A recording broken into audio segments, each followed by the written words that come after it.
आज important objective है और बहुत जल्द 8 मिनट में हम लोग ख़त्म करेंगे। ध्यान से देखिएगा, मोस्ट इम्पोर्टेंट है और मुझे पता है कि आप लोग बहुत अच्छे से तैयारी कर रहे हो, तो ध्यान से आपको लगाना है एक एक सवाल का आंसर। ठीक है, चलो सबसे पहला करेंगे, निषेचन के पश्चात पुष्प का कौन सा भाग फल में बदल जाता है? तो जो है उसको बोलते हैं हम अंडाशय, बोलते हैं ओवरी। ठीक है, अंडाशय। ठीक है, अच्छे से याद रखिएगा, पहला का ऑप्शन नंबर सी सही हो जाएगा। अगला सवाल है 2 नंबर का, लघु बीजाणु पैदा होते हैं, लघु बीजाणु पैदा होते हैं परागकोश में। डी नंबर का ऑप्शन आपका सही है। अच्छे से याद रखना, लघु बीजाणु पैदा होते हैं लाडलो। ठीक है, अगला सवाल ध्यान से देख लीजिए, 3 नंबर का सवाल है कि निम्न में से कौन सा भाग सूक्ष्म विषाणुधारी एक अस्तर नहीं है?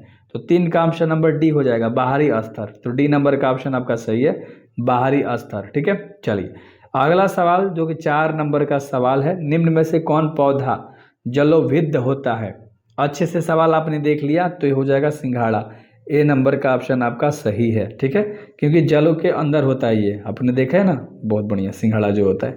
अगला, निम्न में से कौन एक लिंगी है? एक लिंगी कह रहा है तो पपीता। सी नंबर का ऑप्शन सही है, सी नंबर का ऑप्शन सही है। और अगला सवाल है कि पौधे जो जलीय वातावरण में नहीं पाए जाते हैं उसे हम क्या बोलते हैं?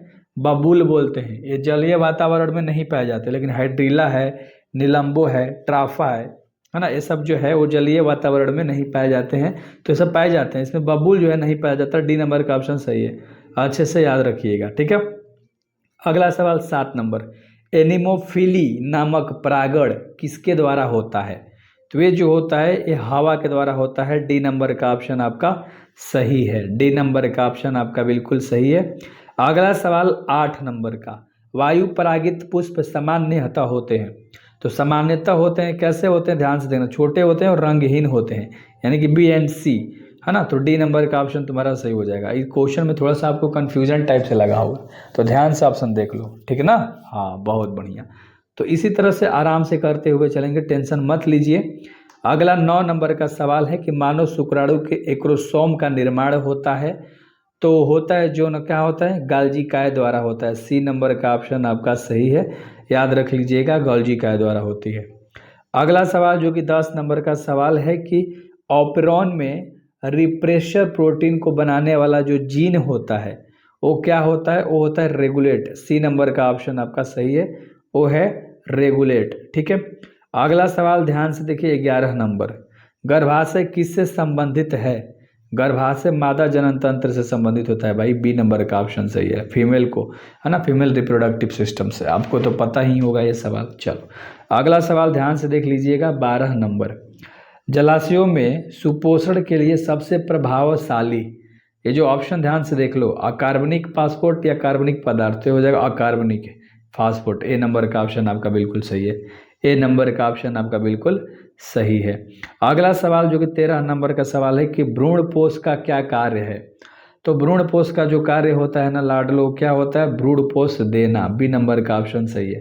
ठीक है, चलो अगला सवाल ध्यान से देख लो, 14 नंबर, इनमें किसमें एरिल नहीं पाया जाता? एरिल नहीं पाया जाता, आपको भी ये पता होना चाहिए, आम में एरिल नहीं पाया जाता। सी नंबर का ऑप्शन सही है, लीची, मरिस्टिका और शरीफा में पाया जाता है। तो अच्छे से याद रखो, ऑप्शन याद रहेगा तभी आप मार पाओगे। अगला सवाल करेंगे 15 नंबर, 15 नंबर, ऑरेलिया के अन्य नाम से जाना जाता है। तो ऑरेलिया को दूसरा कौन से नाम से जाना जाता है? तो जेली मछली के नाम से जाना जाता है। सी नंबर का ऑप्शन सही है। ठीक है, सी नंबर का ऑप्शन सही है। अगला 16 नंबर सवाल कह रहा है कि कौन सा हार्मोन लैंडिंग कोशिका को एट्रोजन स्रावित करने के लिए उत्तेजित करता है? तो वो क्या है? L H, L H. B number का ऑप्शन सही है, बी नंबर का ऑप्शन सही है। अगला सवाल 17 नंबर, ध्यान से, एड्स नामक रोग होता है, जो एड्स रोग होता है ये विषाणु से होता है। सी नंबर का ऑप्शन सही है, सी नंबर का ऑप्शन सही है। अगला जो 18 नंबर का सवाल है, निम्नलिखित में से कौन यौन संबंधी रोग है? यौन संबंधी रोग होता है, देखो, एड्स भी होता है, गोनोरिया भी होता है और सिफिलिस भी होता है, यानी इनमें से सभी हो जाएगा। डी नंबर का ऑप्शन सही है, डी नंबर का ऑप्शन सही है। और अगला 19 नंबर का सवाल है कि यौन संबंधों द्वारा फैलने वाला रोग कहलाता है। तो यौन से अच्छे से याद रख लीजिएगा, जो फैलता है ना रोग, उसे हम लोग कहते हैं एसटीडी। सी नंबर का ऑप्शन सही है। सी नंबर का ऑप्शन सही है। अगला 20 नंबर सवाल है, बहुत इंपॉर्टेंट। जुलाई को मानते हैं, अच्छे से याद रखना, 11 जुलाई है, तो 11 जुलाई को जो हम लोग मनाते हैं, यहाँ पर होना चाहिए था, तो यहाँ लिखा है मनाते हैं होगा, तो 11 जुलाई को हम लोग मनाते हैं विश्व स्वास्थ्य दिवस। अच्छे से याद रखना, बी नंबर का ऑप्शन सही है। ठीक है, अगला सवाल 21 नंबर का, सहेली जो एक महिला गर्भ निरोधक गोली है उपयोग की जाती है, तो उपयोग की जाती है लाडू साप्ताहिक में, बी नंबर का ऑप्शन सही है। अगला सवाल ध्यान से देख लो, कह रहा है सहेली क्या है, 22 नंबर का सवाल है, मुखिया गर्भ निरोधक है, अच्छे से याद रख लीजिएगा, है ना। चलिए, ए नंबर का ऑप्शन आपका बिल्कुल सही हो जाएगा। और अगला सवाल है 23 नंबर का, निम्न में से कौन रेट्रोवायरस द्वारा उत्पन्न होता है, तो उत्पन्न होता है एड्स जो है रेट्रोवायरस द्वारा उत्पन्न होता है, 23 का ऑप्शन नंबर बी बिल्कुल सही है, अच्छे से याद रख लीजिएगा। अगला सवाल जो कि 24 नंबर का सवाल है कि कॉपर टी का कार्य क्या है, कॉपर टी का कार्य होता है निषेचन को रोकना, सी नंबर का ऑप्शन सही है। मैं केवल आंसर पर फोकस करता हूं कि आपके मन में अगर हो जाएगा, अच्छे से बैठ जाएगा, तो आप फोड़ दोगे बेहतर तरीके से।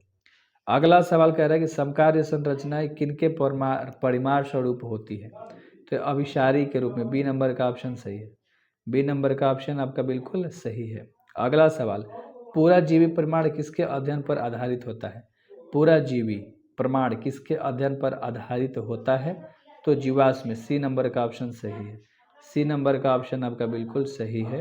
अगला सवाल ध्यान से देखिए, डीएनए टेम्पलेट पर, है ना, ध्यान से देखना, डीएनए टेम्पलेट पर एमआरएनए बनाने की क्रिया कहलाती है, तो जो क्रिया है वो कहलाती है अनुलेखन, बी नंबर का ऑप्शन सही है, बी नंबर का ऑप्शन सही है। और अगला सवाल है 28 नंबर, रॉबर्ट के अनुसार वैश्विक जातीय विविधता कितनी होती है, ये क्वेश्चन बहुत इंपॉर्टेंट है, याद रखिएगा, तो 7 मिलियन, ए नंबर का ऑप्शन आपका सही हो जाएगा। अगला सवाल हम लोग देखेंगे 29 नंबर, कि इनमें कौन सा ग्रीन हाउस गैस है। ग्रीन हाउस गैस देखो, मीथेन को भी कहते हैं, कार्बन डाइऑक्साइड को भी कहते हैं, और क्लोरोफ्लोरोकार्बन को भी कहते हैं, तो इनमें से सभी हो जाएगा, डी नंबर का ऑप्शन आपका सही है, डी नंबर का ऑप्शन सही है। और अगला सवाल है 30 नंबर, निम्न में से कौन ग्रीन हाउस गैस नहीं है, तो नहीं कह रहा है, तो देखो नाइट्रोजन नहीं है, अभी हमने कहा ये तीनों तो है, ए बी सी जो ऑप्शन है, तो डी नंबर सही हो जाएगा। जरूर सब्सक्राइब करना, बेस्ट ऑफ लक लाडलो, मचा सकते हो।